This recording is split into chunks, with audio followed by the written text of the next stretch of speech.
Hello guys, good morning, good afternoon, good evening. तो आज हम लोग एक छोटा सा टॉपिक पढ़ेंगे पार्लियामेंट्री फोरम्स के बारे में। ठीक है, क्या होता है, क्या इसके फीचर्स है, कुछ हम एग्जांपल्स लेंगे कौन कौन से पार्लियामेंट्री फोरम्स करंटली हैं और उसके बारे में पढ़ के ख़त्म करेंगे। ये 10 मिनट्स की एक वीडियो होगी। मैंने सोचा एक छोटा सा टॉपिक बीच में से रह जाएगा इसके बाद। ठीक है, तो पार्लियामेंट्री फोरम्स देखो ये क्या चीज़ है। पार्लियामेंट्री फोरम ये एक ऑर्गेनाइज्ड प्लेटफॉर्म है विद इन लेजिस्लेटिव बॉडी जो है ना, पार्लियामेंट उसके अंदर ही है, इंक्लूडिंग जिसमें इंडियन पार्लियामेंट में जहाँ पे जो इलेक्टेड मेंबर्स हैं, जो एमपीज हैं या जो लेजिस्लेटर्स हैं, वो आपस में मिलकर किसी स्पेसिफिक इश्यूज पे ना कोई आइडियाज़ एक्सचेंज कर रहे हैं या फिर बातचीत कर रहे हैं, प्रमोट कर रहे हैं डायलॉग्स एक पब्लिक पॉलिसी पे या किसी लेजिस्लेटिव मैटर पे या कोई ग्लोबल चैलेंजेस के खिलाफ। ठीक है, ये फोरम्स ना एक्चुअली जो पार्लियामेंटेरियंस है वो कोई टॉपिक है उस पर डिस्कस करते हैं इन डेप्थ टॉपिक पे या नेशनल और इंटरनेशनल जिसकी सिग्निफिकेंस है, और ये सारे मिलकर ना ये जो लोग इकट्ठे होके है ना और वर्क करते हैं क्रिएट करने के लिए एक इन्फॉर्म या कोई इफेक्टिव लेजिस्लेशन कोई बनाने के खिलाफ। ठीक है, उस चीज़ पे काम किया जाता है। इंडियन पार्लियामेंट के कॉन्टेक्स्ट में भी जो पार्लियामेंट्री फोरम है वो इनफॉर्मल ग्रुप है, कोई फॉर्मल कोई लॉ या कॉन्स्टिट्यूशंस ने नहीं है, एक इनफॉर्मल ग्रुप है। ठीक है, और या फिर कोई कमेटी फॉर्म की जाए मेंबर ऑफ पार्लियामेंट्स के द्वारा एड्रेस करने के लिए कोई पर्टिकुलर इशू, उसके उस चीज़ के लिए अवेयरनेस रेज करना और क्रॉस पार्टी कोलैबोरेशन करना, एक दूसरी पार्टी से मिल के कोई काम करना। ये फोरम्स जो है ना इस एक तरह से एक तरीका है जिससे एमपीज जो है बहुत सारे एक्सपर्ट्स जो हैं, ऑफिशियल्स, जो सिविल सोसाइटीज़ के स्टेक होल्डर्स हैं, है ना, इन जो स्पेसिफिक मतलब एरियाज ऑफ पॉलिसीज़ हैं वहाँ पे इंगेज करते हैं, उनसे बातें करते हैं कि क्या ज़रूरत है, किस तरीके से हम लोग क्या है कर सकते हैं ये चीज़ें। ओके, समझे। अब एक बात बताओ, देखो जैसे कि पार्लियामेंट्री फोरम है वाटर कंजर्वेशन पे कि किस तरीके से जो है वाटर को हम लोग कंजर्व कर सकते हैं और उसकी मैनेजमेंट कर सकते हैं। ये फोरम इसका एम क्या है, मेंबर ऑफ पार्लियामेंट मिलकर कि हम अवेयरनेस रेज करेंगे, हम क्या जनरेट करेंगे डिस्कशन, पानी पे बातचीत होनी चाहिए उसकी मैनेजमेंट प्रैक्टिसेस पे, कैसे कैसे हम कंजर्वेशन टेक्निक्स लोगों को बता सकते हैं, पॉलिसीज़ बहुत सारी हम कोई गवर्नमेंट के द्वारा पॉलिसीज़ लाएंगे जिससे क्या इनिशिएट होंगे, वाटर क्राइसिस जो इंडिया में आ रहा है उसको हम सॉल्व करेंगे। एमपीज जो है बहुत सारी वेरियस स्टेट्स को जो है डिस्कस करते हैं सोल्यूशन वाटर स्कार्सिटी का बहुत सारी स्टेट्स में जो हो रहा है, और सस्टेनेबल किसी तरह से कोई सस्टेनेबल मैनेजमेंट किया जाए वाटर रिसोर्सेज का ताकि फ्यूचर में भी काम आए। ठीक है, एक ये है। एक है पार्लियामेंट्री फोरम कोई पॉपुलेशन और डेवलपमेंट पे। पॉपुलेशन और डेवलपमेंट देखो ये फोकस करता है जो पॉपुलेशन ग्रोथ हो रही है ना उसके इश्यूज पे।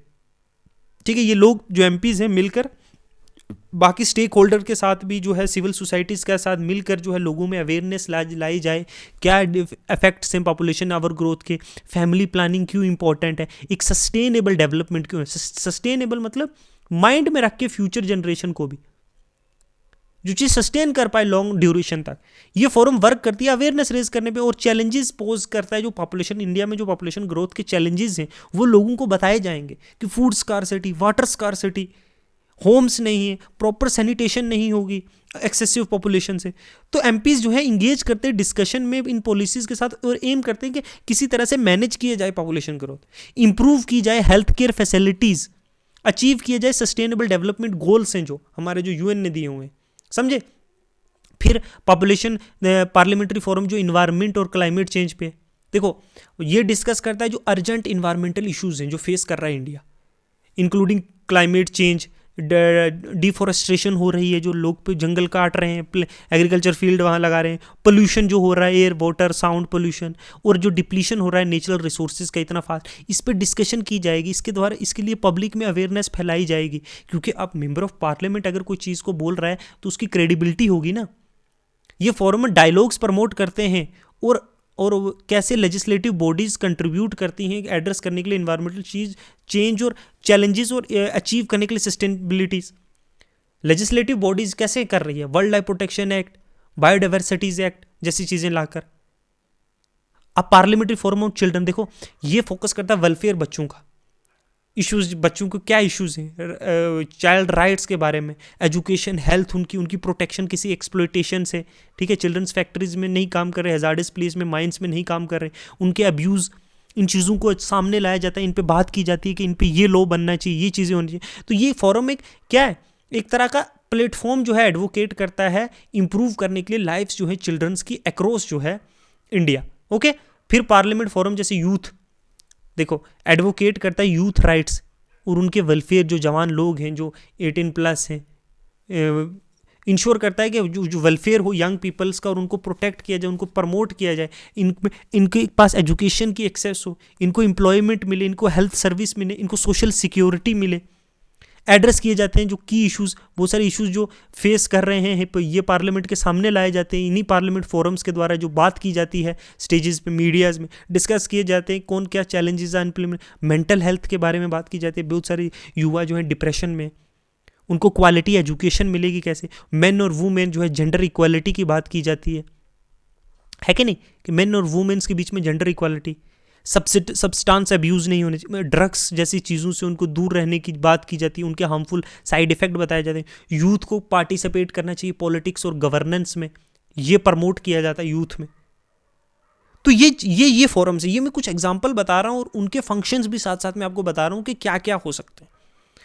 डिफरेंट फोरम्स जो हैं वो डिफरेंट जो है चीज़ें बताती हैं। ये एक किस्म का क्या है, जो मेंबर ऑफ पार्लियामेंट से प्लेटफॉर्म सेट करते हैं। जैसे डिज़ास्टर मैनेजमेंट पे फॉरम बना हुआ हो, पॉलिसीज़ और एडवोकेसी करती है, पॉलिसी एडवोकेसी और लेजिस्लेशन मतलब रिव्यू करती है, और जो डिज़ास्टर मैनेजमेंट पॉलिसीज़ हैं हेल्प करता है रिव्यू, जो एग्जिस्टिंग डिज़ास्टर मैनेजमेंट लॉज हैं, जैसे डिज़ास्टर मैनेजमेंट एक्ट है जो 2005 का, इनको रिव्यू किया जाए, इसमें जो फ्लॉज हैं वो निकाले जाएँ, प्रोज और कॉन्स देखे जाएँ और सजेस्ट किए जाएँ कैसे इंप्रूवमेंट की जा सकती है, नई पॉलिसी ला सकती है जो स्ट्रेंथ करेगी हमारे डिज़ास्टर प्रिपेयर्डनेस, मतलब तैयारी। डिज़ास्टर, कोई वोल्केनो एरप्शन हुआ है उसकी तैयारी, कोई सुनामी आई है उसकी तैयारी, भूकंप आया उसकी तरह नहीं, कैसे रिस्पॉन्स करना है अगर हो गई है, रिकवर कैसे करना है उस चीज़ से। ड्राफ्ट न्यू लॉज, मतलब नए लॉज जो पार्लियामेंट के सामने रखे जाएं, ये रिकमेंड करते हैं और हेल्प करते हैं नए लॉज को जो है एड्रेस करने के लिए। बहुत सारे जो नए अब डिज़ास्टर रिस्क आ रहे हैं क्लाइमेट चेंज की वजह से, अर्बनाइजेशन से जो प्रॉब्लम्स आ रही हैं, जो एक्सट्रीम वेदर फ्रिक्वेंटली हो रहा है, उससे कैसे टैकल करना है, वो नए लॉज। एलोकेशन ऑफ, देखो इंश्योर करता है कि एडुकेट फंडिंग और रिसोर्सेज जो हैं वो डिज़ास्टर रिस्पॉन्स, जब डिज़ास्टर आ गया उसके रिस्पॉन्स पे दी जाए, उसको मिटिगेट कैसे करना है इन एफर्ट्स को, बहुत नेशनल और लोकल लेवल पे। फिर एक और है मिलेनियम डेवलपमेंट, फिर है पार्लियामेंट्री आर्टिशियंस और क्राफ्ट पर्सन के लिए पॉलिसी एडवोकेट करना, सपोर्ट करना ये और प्रमोट करना आर्टिस्टिकल इंडस्ट्रीज। देखो ना, बेम्बू से बिनी हुई एक नहीं होती बास्केट्स होती हैं कि नहीं, ऐसी चीज़ें, शॉल, पश्मीना शॉल्स इन कश्मीर, बनारस की साड़ी, ये चीज़ें ये आर्टिस्टिक इंडस्ट्री है, इनको प्रमोट करना और समझे कि नहीं, इनको प्रोवाइड करनी है फाइनेंशियल और technical support in artisan sector को, ताकि उनको एक्सेस प्रोवाइड करना मार्केट का, ट्रेनिंग प्रोवाइड करनी है, मॉडर्न टूल्स प्रोवाइड करने हैं। ये एक हमारा ट्रेडिशन है। तो इनको प्रोटेक्ट करने के लिए laws, developing laws to protect ये इनकी intellectual property rights, traditional craft, और प्रिवेंट करना इनको एक्सप्लॉइट ना करें, बाहर लोग आकर जो है बड़ी बड़ी इंडस्ट्रीज उनको खरीद लें, इनका सामान खरीद के सस्ते दामों में बेच रहे हैं। प्रिजर्व करनी ऑथेंटिसिटी, ओरिजिनलिटी, जो इंडिजिनस नॉलेज है, जो हमारे मतलब पेरेंट्स, ग्रैंड पेरेंट्स के द्वारा जो आई गई ये प्रैक्टिसेस हैं, इनको हमें प्रोटेक्ट करना है, रिकॉग्नाइज करना है इनका रीजनल सिग्निफिकेंस क्या है, प्रिजर्व करनी ये हेरिटेज, ठीक है, ये कल्चरल स्किल्स हैं जो कहीं और नहीं मिलती, इन्हें सेलिब्रेट करना है, इन्हें प्रोटेक्ट करना है, प्रमोट करना है। हैंडीक्राफ्ट ये एक हमारा नेशनल एसेट है जो कहीं नहीं मिलता, इनकरेज करना, रिकॉग्नाइज कि ये इंटरनल पार्ट, ये हमारी एक नेशन की आइडेंटिटी है ना, इनका इंक्लूजन होना चाहिए हमारे नेशन में, ये एक इंटरनेशनल हेरिटेज बनना चाहिए जो प्रिजर्व हो लोगों के द्वारा, लोग पूरी दुनिया में जाने की या this kind of things are. तो ये जो है ना, ये पार्लियामेंट्री फोरम्स जो हैं ये हेल्प करते हैं। देखो ना, जब क्योंकि इनकी जो वॉइस में है ना वो क्रेडिबिलिटी होती है, जब ये मीडिया में आकर कोई चीज़ के बारे में बोलेंगे तो people will think oh this is a good thing to buy. जैसे हमने हेरिटेज के बारे में बात की ना, जैसे हमने आर्टिशियंस के बारे में बात की, जब वो किसी खादी के कपड़े के बारे में बात करेंगे तो लोग बोलेंगे हाँ, because people will listen to them, क्योंकि इनकी जो है इनकी वॉइस में क्या क्रेडिबिलिटी है कि नहीं। ये फोरम्स हेल्प करते हैं डिस्कस करने, बहुत सारे इश्यूज जो है सामने आते हैं, वुमेन रिलेटेड, चिल्ड्रन से रिलेटेड, ठीक है, then people will talk about these things ना। बहुत सारी चीज़ों को लोग सोचते हैं कि नो यू शुड नहीं, जैसे इंटरक्रॉस है ना, sex education, These kind of things na people don't want to talk about in public, but when their leaders will talk about these things, that their sex education is an important thing, this is an important thing, when their leaders will talk about, तो ये क्या है, एक awareness फैलेगी public में कि okay this is a important thing to talk about, समझे। तो इस तरीके से ये एक it's a platform for the betterment of society, for the issues that are nobody is talking, or people are talking but nobody is listening. So these kind of things provide us a platform of awareness. एक legislature का देखो, जब ये चीज़ें media में आएंगी, जब ये चीज़ें लोगों के सामने आएंगी, तो इस पर लेजिस्लेचर भी होगा, इस पर लॉज बनेंगे, इन्वायरमेंट प्रोटेक्शन होगा इससे, इन्हीं फोरम्स के हेल्प से ही तो क्या होता है, इवॉल्व होते हैं ना ये लॉज, है कि नहीं। तो ये पार्लियामेंट फोरम का एक छोटा सा टॉपिक था, but I thought it is important one two understand, ठीक है। इस पर कोई PYQ बने या ना बने, बट ये एक बेसिक अंडरस्टैंडिंग के लिए आपके लिए इंपॉर्टेंट था, ठीक है। तो यहाँ तक रखते हैं, एक छोटा सा है parliamentary groups, but I don't think it's a very important one, है ना। तो हम लोग जो है सुप्रीम कोर्ट के बारे में, ठीक है, सुप्रीम कोर्ट के बारे में पढ़ेंगे। I think it will take 2 lectures, तो सुप्रीम कोर्ट के हम लोग 2 लेक्चर्स में जो है सुप्रीम कोर्ट पूरा कंप्लीट कर देंगे, okay.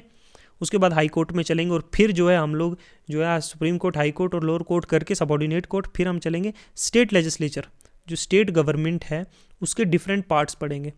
It won't take hardly, okay, in next week I think we will complete all these things, okay. Because मेरा कुछ और एम भी है, मैं ये सोच रहा हूँ कि जो पॉलिटी का जो है ख़त्म करने के, या इसके साथ साथ ही जो है अभी हम लोग थोड़ा NCERTs में फंसे हुए हैं, ठीक है। हिस्ट्री की NCERTs में मैं आ चुका हूँ, 9th हमने आज कंप्लीट कर दी है, 10th जो है कल हम जो है from tomorrow we are going to start NCERTs of जो है 10th 11th 12th we will complete, and then after that I am planning to start modern history comprehensively. Either you can recommend me कि कौन सी modern history आपको पढ़ानी है। I am thinking of Plassey to partition एक है, और दूसरी है प्लासी टू पार्टीशन एक है, और दूसरी है स्पेक्ट्रम है जो मॉडर्न हिस्ट्री है ना। मैं सोच रहा हूँ इन दोनों को कंबाइन करके जो है आपको पढ़ाया जाए, ठीक है, प्लासी टू पार्टीशन और जो है ये, तो ये मॉडर्न हिस्ट्री का मेरा प्लान है। और साथ साथ में पॉलिटी तो चल रही है, हमने कुछ 35 लेक्चर्स जो पॉलिटी के कर लिए, मैंने 30 मिनट और उससे जो है लेस ही जो है आपको रखा है जो है लेक्चर के मिनट्स, आई बिलीव ज़्यादा एग्जॉस्टिंग हो जाता है। तो we will complete, we will मतलब in December month I'm trying hard to complete the polity, or with that I will be after I think after December 15 और okay 15 दिसंबर के बाद हम लोग जो है मॉडर्न हिस्ट्री स्टार्ट करेंगे, ओके। आफ्टर ये चलता रहेगा मॉडर्न हिस्ट्री, और पॉलिटी का जैसे ही खत्म होता है हम पॉलिटी के बाद सीधा जो है इन्वॉल्वमेंट जो है स्टार्ट करेंगे, ओके, बिकॉज हमारे पास इतना टाइम भी नहीं है। ओके, थैंक यू, इतना ही रखते हैं आज के लिए। लाइक वाइक कर दो, जो करना है करो, नहीं करना मत करो, ठीक है। बस पढ़ो, don't go here and there, okay. Just पढ़ो, लिखो, रिवाइज करो, एक बार जो चीज़ पढ़ रहे हो उसके नोट्स बनाओ, उसको रिवाइज करो। नोट्स नहीं बनते हैं तो दोबारा से देख के इसको रिवाइज करो, ओके। बस माइंड में इनग्रेव करो, जैसे टैटूज नहीं छपाते लोग, वैसे होना चाहिए आपके दिमाग, ओके। डॉट्स को कनेक्ट करो। Thank you, good bye.